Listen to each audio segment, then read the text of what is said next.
Hello, it is Dr. Stephanie, your life coach and physician. And I'm just coming to talk a little bit about needs versus wants. Interesting. I woke up this morning with this topic still in my mind. I had a group coaching session and we got into talking about needs versus wants.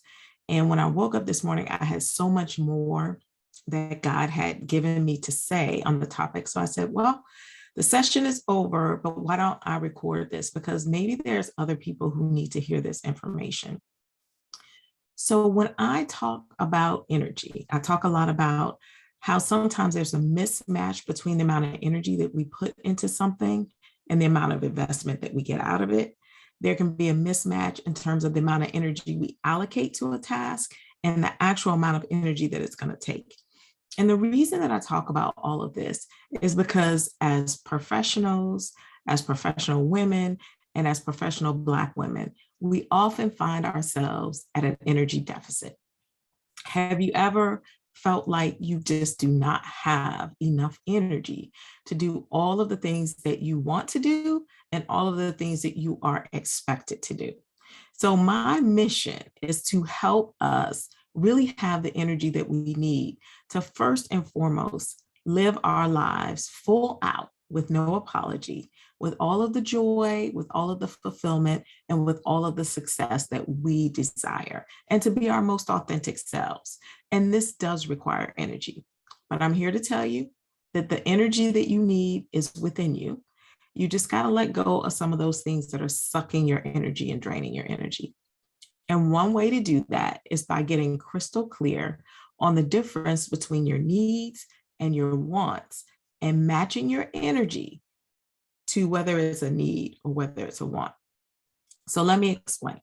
So first, I'd like to just start with my definition of needs. Needs are things that you need to get by at a minimum level of satisfaction. Wants are those things that you can live without, but you would prefer not to.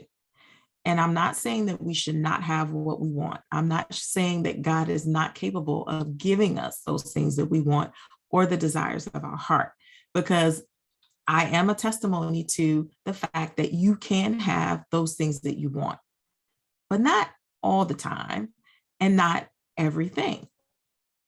So the reason that this is important is because a lot of times we confuse our energy by mixing up our needs and our wants. And so I will have, I've done it myself and I have other people do an exercise where you just list your needs in certain areas: personal finance, relationships, professional. What are your actual needs in those areas? And then in the next column, you list your wants. What are your wants in the area of relationships, in the area of personal finances, in the area of professional achievement? And you'll notice that they are very different. So this is the example that came to me this morning, because I have noticed a lot that for us high achieving professional women, a lot of times we're not sleeping. We are producing and producing and producing, and our sleep is going by the wayside.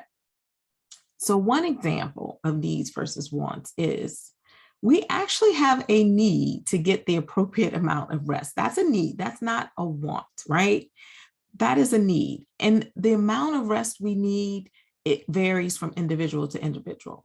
I'm definitely somebody who needs 7 to 8 hours of sleep to be on my A game. Some people only need 5 to 6 hours, and some people might need 9 hours.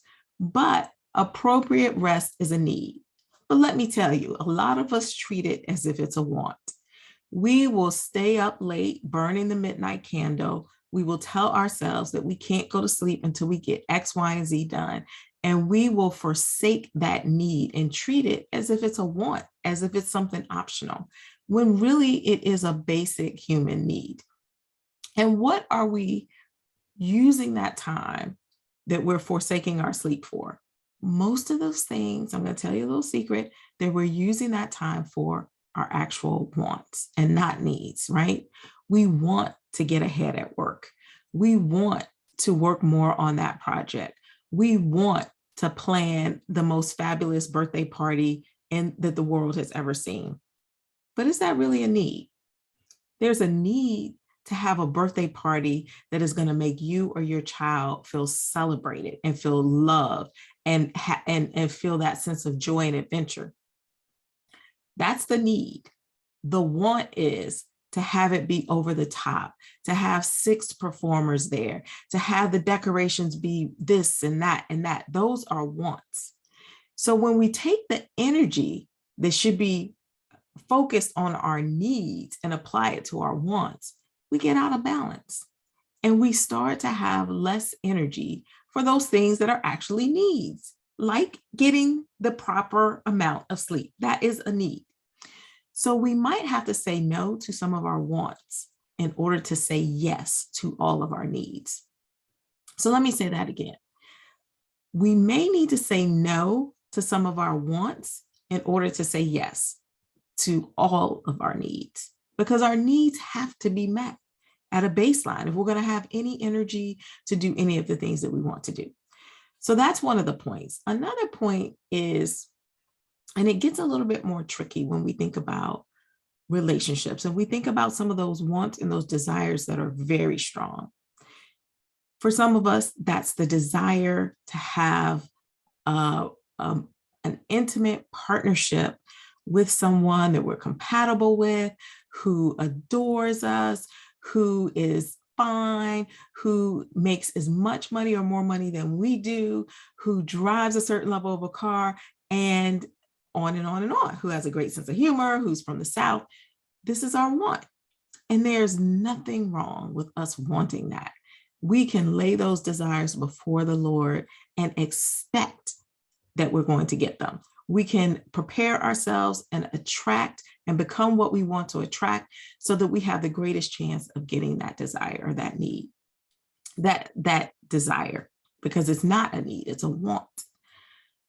But the actual want, the need in that situation, we need to have healthy, supportive relationships. That is the need. And those healthy, supportive relationships don't always come in the package that we want, or they don't come in the role that we want. But we cannot forsake our needs or give the energy that needs to be placed on our needs away to all of our wants. Because if we lose sight of that, then sometimes our basic needs are not met. And when our basic needs are not met, that's when we run into crises of energy, we run into emotional crisis, we run into mental health crises. So I hope that sharing this has given you an aha moment like it did me. It's given me some aha moments to really take stock and take inventory over what are my needs and what are my wants, and matching the energy that I invest accordingly. I need to invest more energy into my needs than into my wants. So that's what I wanted to share today on needs versus wants. I would love to hear your comments. I know some people may disagree with this or have a different opinion, or may have some questions or need some further advice on how to really work with this. This information comes to me through my core energy training. It comes to me through many books that I read and many resources. So if you want some of those resources that I use to come up with this, I'm happy to share that as well. So please feel free to comment and let me know what you think and add to the conversation. As always, this is a circle where we grow and we share and we impact each other's lives. All right. So that's it for now. Until next time. Bye-bye.